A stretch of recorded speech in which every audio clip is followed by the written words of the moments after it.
Madame, Monsieur, bienvenue à l'émission Crois-tu? Aujourd'hui, nous allons découvrir qu'il existe de grands différends entre une religion et la Bible. Et c'est avec l'aide d'un invité que nous allons découvrir ces différends. J'ai le plaisir de recevoir aujourd'hui, de vous présenter M. Claude Laverdière. Claude, bienvenue à l'émission Crois-tu? Bien, merci, Régent. Bien, ça me fait plaisir de pouvoir partager mon témoignage personnel. Natif des cantons de l'Est. Oui, la reine des cantons de l'Est, native de la ville de Sherbrooke. Ben, parle-nous-en de cette enfance passée à Sherbrooke. Bien, moi, à ma naissance, je suis né en 1949, le 28 février. Alors, ça fait déjà quand même plusieurs années. Puis mon enfance, je dois partager, j'ai vraiment eu une enfance heureuse. Alors, j'avais des très bons parents. Je remercie Dieu pour les parents qu'il m'a donnés. Une mère là, qui était une femme sensible à nous. J'avais un frère, une sœur, un frère plus âgé que moi, ma sœur. Et mon père, c'était un homme très travailleur. Il pourvoyait aux besoins de la famille. Et mon père aussi, c'était un homme très religieux. Alors, on était élevés vraiment, même à ces années-là, c'était vraiment toute une grande influence de l'Église catholique romaine. Alors, moi, j'étais avec mes parents, on était pratiquants religieux.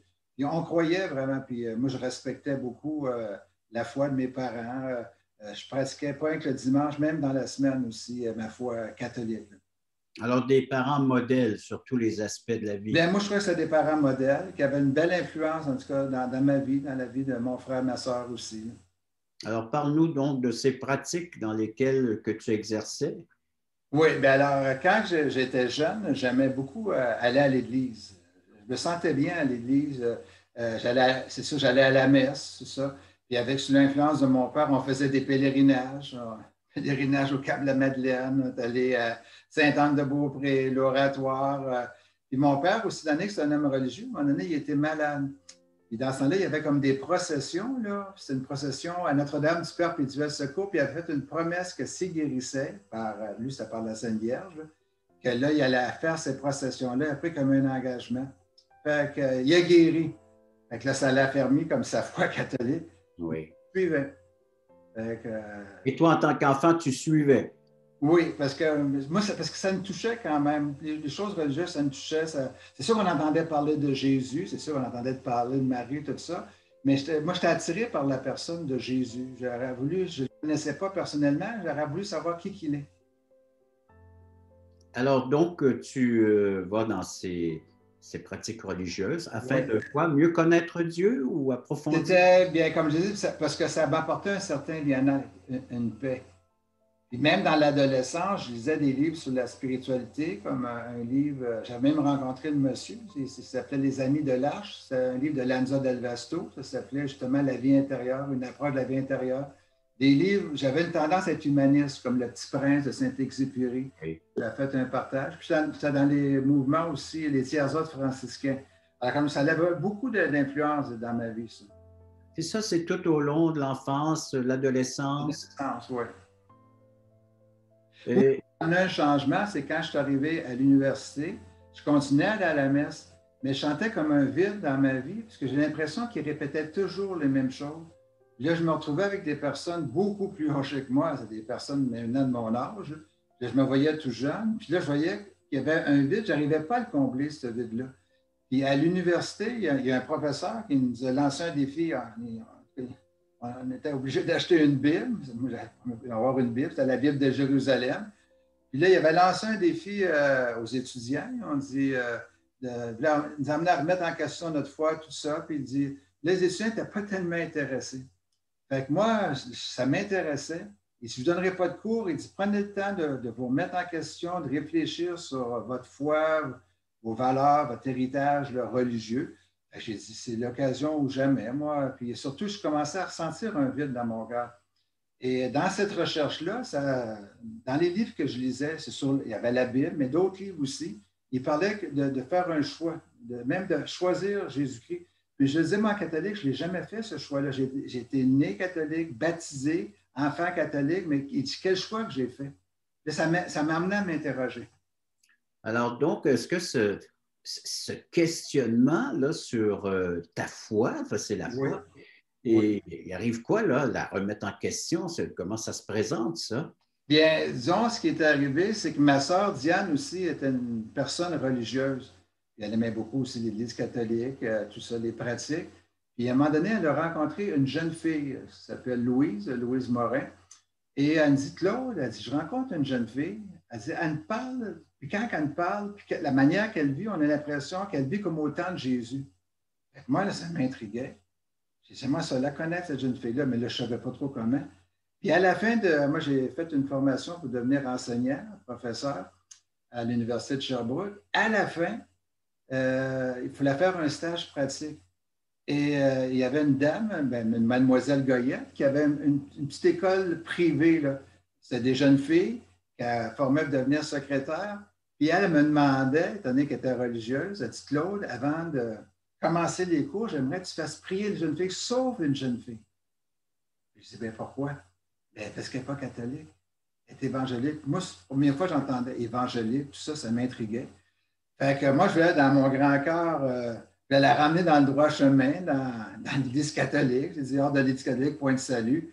Mais elle, quand je lui parlais, elle ne parlait pas d'Église, elle ne parlait pas de religion, elle me parlait de sa relation personnelle avec Jésus-Christ. Et ça me touchait. Et là, je voulais en savoir plus. J'ai commencé à la fréquenter quelque temps. Et là, elle me présentait à ses parents.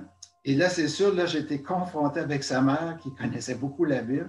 Elle m'a dit, est-ce que tu sais, toi, la différence, est-ce qu'il y a entre la Bible, la parole de Dieu, puis qu'est-ce que l'Église catholique enseigne? Je dis, comme ça, là. Et là, elle a commencé à vraiment montrer des différences très claires. Parce que moi, j'aimais. Donc, ces différends-là entre la Oui. religion et la Bible, on va y revenir après la pause. OK. Hein? Alors, donc, mon défi, c'est de dire à nos téléspectateurs, restez à l'écoute parce que la suite qui s'en vient, va nous en démontrer qu'il y en a des différends entre un système religieux et ce que la Bible enseigne. À tantôt.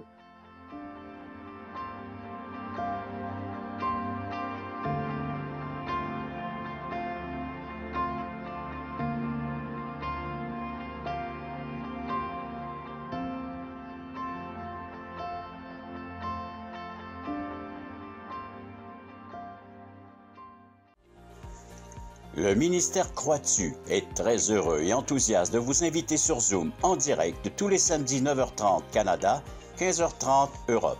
Nous vous présenterons des témoignages d'espoir vivants et percutants qui nous ramènent à l'essentiel, la Bible, la parole de Dieu et l'assurance d'une vie éternelle en Jésus-Christ.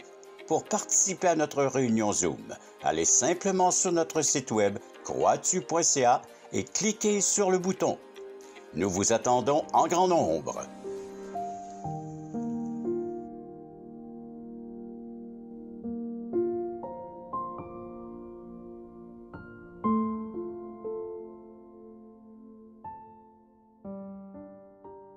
Claude, juste avant la pause,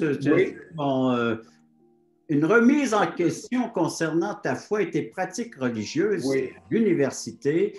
Tu es dans un stage maintenant en tant que professeur, tu arrives dans une petite école et là, on dit, ben, tu vas enseigner la religion ou du moins lire des livres religieux, mais il y a une personne qui est là dans cette classe-là qui, elle, tu ne peux pas faire n'importe quoi avec elle. Dis-moi pas les prières auxquelles tu étais habitué à réciter. Celle-là, ce n'est pas une religion, mais c'est une relation qu'elle a avec Dieu. Ben, parle-nous de ce différent-là que tu découvres. Là. Bien là, ça me touchait beaucoup parce que Louise, quand elle me parlait justement de cette relation personnelle qu'elle avait avec Jésus-Christ. Et moi, dans la religion, je n'avais jamais entendu parler de ça, d'une relation personnelle avec Jésus. Je voulais en savoir plus. Et en me présentant ses parents, mais surtout à sa mère, Mme Morin a dit, Claude, elle dit, sais-tu les différences qu'il y a entre ce que la Bible enseigne et l'Église catholique? Moi, c'était pas clair. Je dis, moi, je connaissais l'Église catholique. Puis elle m'a commencé à me montrer, comme par exemple, moi, j'aimais beaucoup aller à la messe. Puis, comme je disais, j'allais parce que je trouvais un bien-être, une paix. Elle dit, sais-tu, Claude, elle dit, dans la Bible, Jésus-Christ, quand il est mort, là, son sacrifice, il est parfait. Il est complet, il est mort une fois pour toutes. Puis ensuite, il a été mis au tombeau, il est ressuscité, puis la mort n'a plus de pouvoir sur lui. Puis, est-ce que tu réalises? Parce qu'elle-même était d'un arrière-plan catholique comme moi. Fait qu'elle dit, dans l'Église catholique, puis c'était vrai ce qu'elle disait, c'est que quand que tu vas à la messe, il répète le sacrifice de Jésus. Ils disent, il renouvelle son sacrifice. Fait que c'est pas une fois pour toutes, là, c'est pas parfait. Ils disent, est-ce qu'on peut refaire, renouveler quelque chose qui est parfait? J'ai dit, mais non. Fait que là, puis moi, là, ça m'intriguait. Puis l'année que j'étais catholique, j'aimais ça faire des recherches. Je me suis procuré une lettre encyclique d'un pape, ça s'appelait Mediator Dei. Et dans cette encyclique-là, il parlait vraiment de la messe comme un renouvellement du sacrifice de la croix. C'est comme si Jésus, à chaque messe, il s'offrait dans un sacrifice, mais non sanglant. Puis elle me montrait que dans la Bible, que sans effusion de sang, il n'y a pas de pardon. Je voyais quand j'allais à la messe, il n'y avait pas de sang qui était répandu. Là, il n'y a pas de... Alors là, je ne comprenais plus. J'ai dit, je ne savais plus quoi croire, ce que l'encyclique disait, les traditions de l'Église catholique, puis qu'est-ce que la Bible disait. Puis, parce que dans l'Église catholique, le sacrifice de la messe, pour eux autres, c'est un vrai sacrifice. Il y avait toute raison pourquoi on allait à la messe pour les âmes du purgatoire, en tout cas, là. Alors là, je voyais qu'il y a quelque chose qu'ils ne comprenaient pas. Puis là, ça m'intriguait. Puis là, je suis allé voir un directeur un prêtre, l'abbé Malouin. J'ai dit à l'abbé, j'étais dans son bureau, j'ai dit, je ne comprends pas. Là, je commençais à lire un peu la Bible, puis les affaires de la messe, tout ça, puis bien d'autres choses. Là. Fait que j'explique ça. Il dit, Claude, il dit, arrête de te poser des questions. Il dit, t'en sais assez maintenant. Mais je viens que savoir, je voudrais être éclairé, tout ça.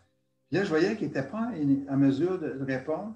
Puis il dit lui-même qu'il avait reçu des fois de la documentation comme prêtre de quelqu'un qui envoyait un évangélique, montrait les différences, tout ça. Mais il dit, arrête, il dit, casse-toi pas la tête avec ça. Mais on dirait que ça m'a encore plus motivé à en savoir plus. Comment ça se fait qu'il ne répond pas? Puis même le dimanche, je retournais à la messe. Là, il dit, il y a un jeune qui est venu, puis il est venu me parler. Puis dans ce temps-là, c'était comme des messes à gogo qu'il appelait, là. Fait que, il me parlait de Jésus. Il dit, là, j'ai ouvert mes gros livres de théologie. Mais au moins, il a dit quelque chose de vrai. Il dit, Jésus, il dit, là, j'ai vu qu'il était venu pour sauver l'humanité. Je ne sais pas tout ce qu'il a dit. Fait que là, il dit, ouais, il dit quelque chose de vrai. Mais concernant ce qu'il était en train de dire publiquement, là, c'était à votre rencontre que vous aviez eue. Oui, c'était à ma rencontre. Moi, ça m'a touché quand même, puisque je le connaissais bien. On était en très bonne entente. Moi, je le respectais beaucoup. J'allais le voir, mais au lieu d'aller à la confessionnal, j'allais confesser mes péchés directement. On s'assoyait dans un groupe, on parlait ouvertement. Là. Je me sentais à l'aise avec lui, puis lui aussi, on avait une belle relation. Là, j'ai vu que ça l'intriguait. Mais je voyais que moi, ça ne me satisfaisait pas ses réponses. Parce qu'il n'avait pas de réponse à ce que je lui demandais. Même si. C'est là qu'entre-temps, j'ai été invité dans un groupe de jeunesse à l'église, c'est une église évangélique à Drummondville. Et là, il y avait un pasteur qui s'appelait Jacques Alexanier. Et là, à nouveau, lui, il parle de l'apôtre Paul, la passion que l'apôtre Paul a pour Jésus-Christ. Et là, ça allait me chercher, ça. Là, je voyais qu'il ne parlait pas de religion. J'arrivais à cette église, il n'y avait pas de statue, il n'y avait pas d'autel. Ça m'intriguait puisque je ne connaissais pas vraiment c'était quoi ce milieu évangélique. Pas toutes ces pratiques-là. C'était la parole de Dieu, c'était Jésus qui était présenté. Mais ça me touchait. Mais entre-temps, moi, je fréquentais Louise. Et là, on s'est laissé, elle me laissait. Elle dit, Claude, elle dit, t'es pas chrétien. Moi, je suis chrétienne, puis en tout cas, elle me dit, là, je ne comprenais vraiment pas. Fait qu'il était un certain temps que là, j'ai mis ça un petit peu comme... mais ça m'intriguait quand même. Et c'est durant l'été, qu'à un moment donné, au mois d'août, que j'ai été invité à un groupe de jeunes, ça s'appelle Alun Pound, et c'est là que vraiment que s'est produit quelque chose dans ma vie d'extraordinaire. On va attendre ça après la pause, nous autres. Bon, OK. Mais j'ai hâte d'entendre, c'est quoi cet extraordinaire-là qui s'est passé dans ta vie? Ouais. Alors, tu étais dans une colonie de vacances, c'est ça se passe? C'est pas une colonie de vacances, c'est Jacques Marcoux, sa femme, elle restait tout proche de là, sa famille, à Mansonville, oui. Madeleine. Et là, c'était un endroit avec un lac, tout ça, qu'on se rencontrait une fin de semaine des jeunes, on allait se baigner. Puis on avait des partages dans la Bible. Jacques Marcoux apportait un message le soir sur des témoignages. Moi, c'est tout nouveau, là. Tu sais, j'étais en contact avec des évangéliques. C'était bien différent de la religion, là. Alors, c'était l'inconnu pour toi, mais il s'est passé de quoi extraordinaire. Puis après la pause, on va revenir. Oui. Ce qui s'est passé dans ta vie. OK.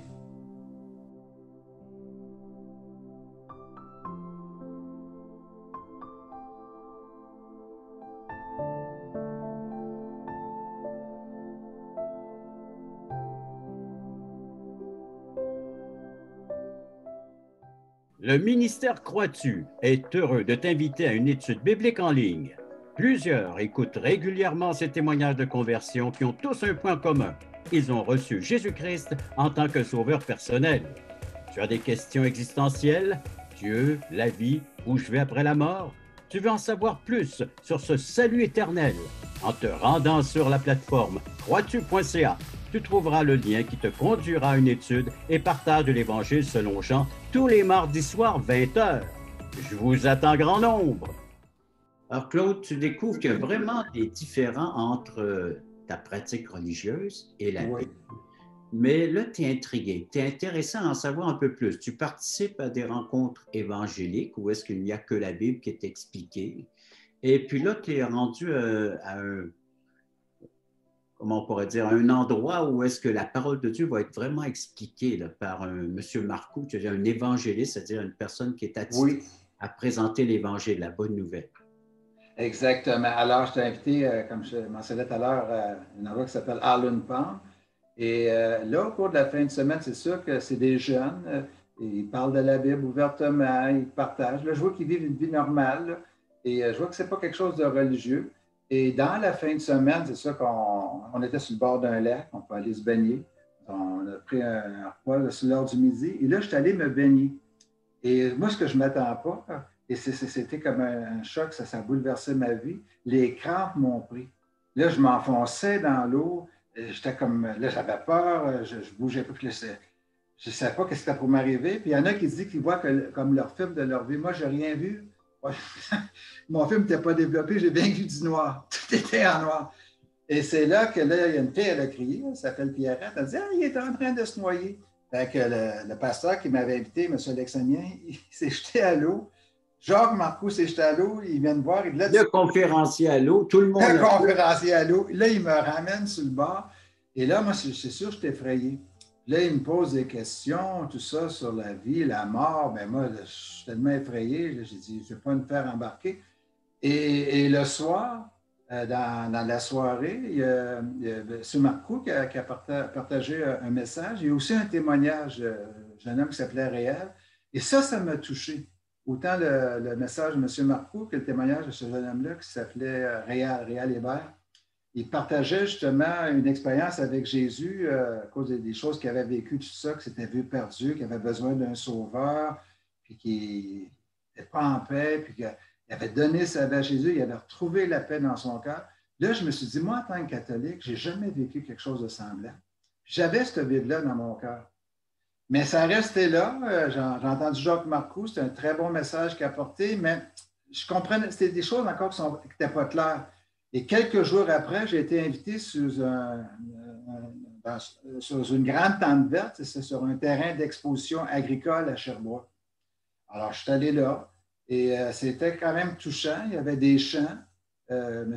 Armand Desrochers, qui est un chanteur, qui était très, très connu à cette époque-là, un chanteur country. Il chantait des chants. Je me rappelle un des chants, c'est il y a une place pour moi dans le ciel.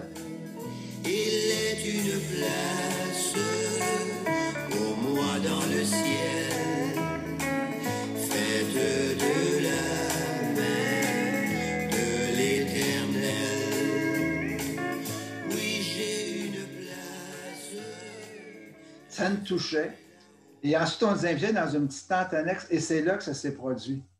Vraiment, là, que Dieu m'a rencontré, Jésus m'a rencontré. Parce que moi, ce que je ne réalisais pas, moi, j'aimais ma religion. Je croyais vraiment aux valeurs, la foi que mes parents m'avaient donnée. Mais le Jacques, il dit, le problème, tous nos problèmes, ce n'est pas la religion. Le cœur de nos problèmes, c'est notre propre cœur. Et là, il ne parlait plus à la personne religieuse, mais il parlait à mon cœur. Et là, il donnait comme exemple que notre cœur, c'est un peu comme une pomme pourrie. Fait que, il dit qu'est-ce qu'on fait avec ça? Il dit, bien sûr, on la prend, on la jette aux déchets. J'ai dit, bien oui, c'est normal. Mais sur le plan religieux, il dit, c'est pas ça qu'on fait. Il dit, on a un cœur pécheur. On a un cœur qui est tortueux, un cœur de pierre, puis on ne veut pas le reconnaître, fait qu'on essaie de mettre des belles pelures dessus la pomme qui est pourrie. Mais il dit, à la longue, qu'est-ce qui va arriver? Mais le pourri va revenir. Et là, ça fait comme un flash. Là, je me voyais quand que j'allais confesser mes péchés. Au fond, c'était toujours les mêmes péchés, puis je revenais quelques semaines après où j'aurais redit la même chose. Je ne suis jamais délivré, je jouais avec les mêmes problèmes, tout ça. Là, je voyais que mon cœur, le cœur de mon problème, c'était mon cœur. Et là, Jacques employait une image, il dit, Jésus n'est pas venu pour faire du rapiessage. Jésus, tant qu'il est venu, il est venu pour ôter ce mauvais cœur-là, ce cœur de pierre-là, puis mettre un cœur de chair. Et Jésus, ce qu'il fait, il nous donne aussi son esprit. C'est pour ça qu'il est mort sur la croix. J'avais compris qu'il était mort une fois pour toutes. Son sacrifice était parfait, tout ça. Puis par ça, on peut être sauvé, par sa mort, sa résurrection. Là, il m'invitait dans cette petite tente-là, mais je n'étais pas le seul. Il y en avait d'autres qui entendaient les explications. Là, ça me touchait. Ça touchait mon cœur. Puis là, il nous demandait si on voulait inviter Jésus par la foi comme sauveur personnel, mais l'orgueil, moi, tant qu'on est religieux, on est des personnes très orgueilleuses, parce qu'on pense qu'on a l'affaire, qu'on est dans la bonne religion. J'ai dit non, pas devant tout le monde. Mais je savais dans mon cœur que ce que j'avais entendu, c'était la vérité. Fait que en retournant le soir, à genoux, à côté de mon lit, j'ai dit, Seigneur, je ne sais pas trop comment te le demander. Tout ce que j'ai entendu ce soir, je sais que c'est vrai. Je sais que j'ai un mauvais cœur, je sais que je suis pécheur, je suis perdu devant toi. Je ne sais pas trop comment le demander. En tout cas, je demande à toi, Jésus, entre dans ma vie. Je t'invite comme mon sauveur personnel, le Seigneur de ma vie. Prends ma vie, faisant ce que tu en veux. Et là, il y a une paix qui m'a envahi. Je suis couché le soir vraiment en paix. Et c'est le lendemain, le projet sur le terrain d'exposition durait une dizaine de jours. Et en retournant là-bas, eh bien, il y avait des temps de prière entre les chrétiens. Je me suis joint avec eux autres et je me mets à prier, à remercier le Seigneur. Je dis, c'est vrai, il est entré dans ma vie. C'est vraiment vrai, il est dans mon cœur. Puis là, je voyais qu'il y a quelque chose de différent en dedans de moi, dans mon cœur. Mais il m'avait sauvé. C'était comme une nouvelle vie, une nouvelle naissance. Je recommençais. J'avais l'impression de renaître de nouveau. Ça recommençait à neuf, ma vie. J'aimerais ça qu'après la pause qu'on regarde, tu as dit, il m'a sauvé.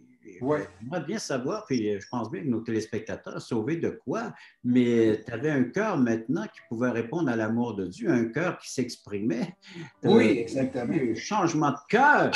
Oui. Et ce cœur avait le goût de parler à Dieu comme jamais auparavant. Hein? Exactement. C'est une relation personnelle. On a passé de la religion à la relation, et là, tu étais dans une relation. Oui. C'était quelque chose de vraiment personnel. Jésus, c'était vraiment mon sauveur personnel maintenant. Mais après la pause, j'aimerais bien savoir et un peu plus connaître de quoi il t'a sauvé après la pause. Oui.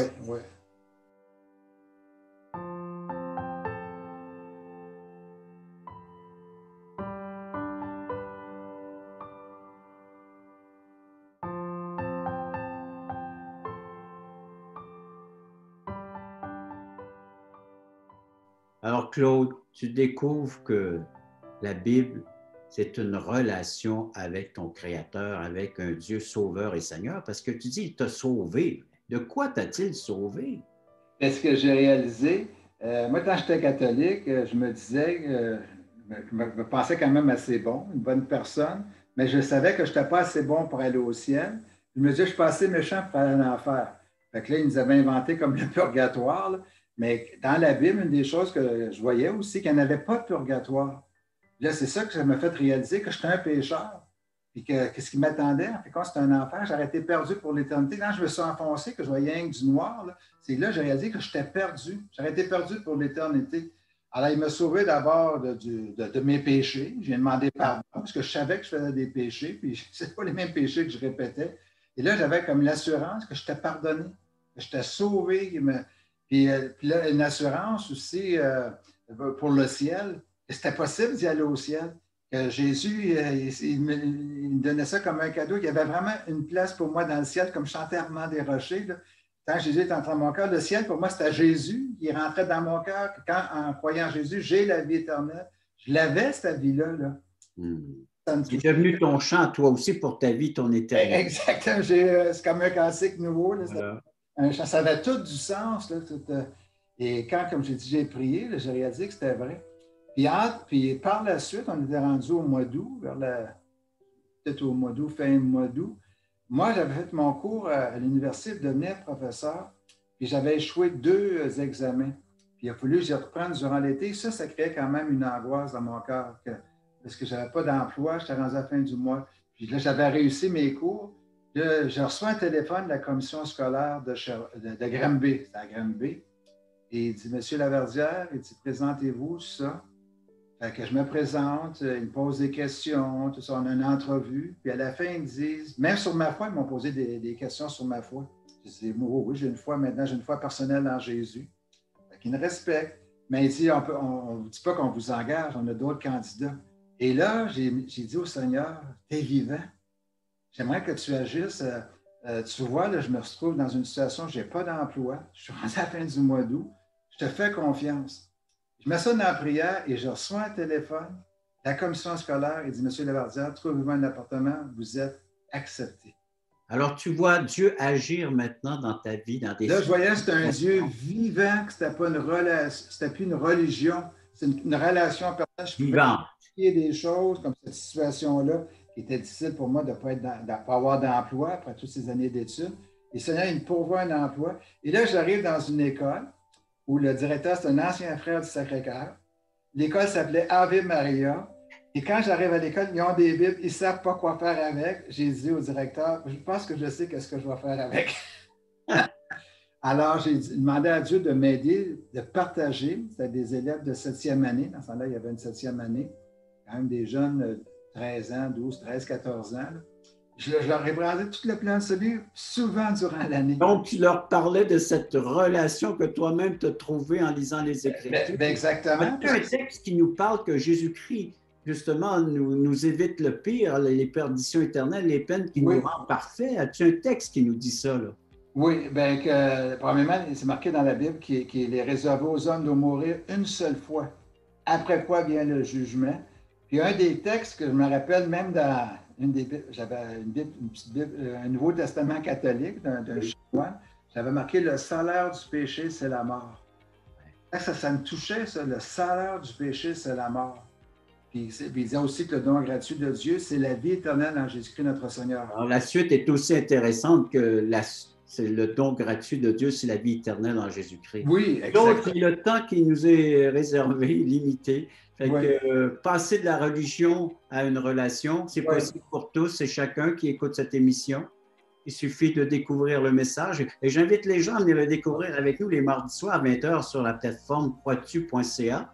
On a des études de l'Évangile selon Jean et on peut vivre justement cette réalité d'établir une relation avec Dieu en passant par le Fils, le cadeau de la vie éternelle qui se trouve en cette personne. Claude, merci encore de ton témoignage, de ton vécu. Merci, Régent. Et puis j'invite les spectateurs à réécouter, à revoir et à nous suivre à une prochaine émission Crois-tu?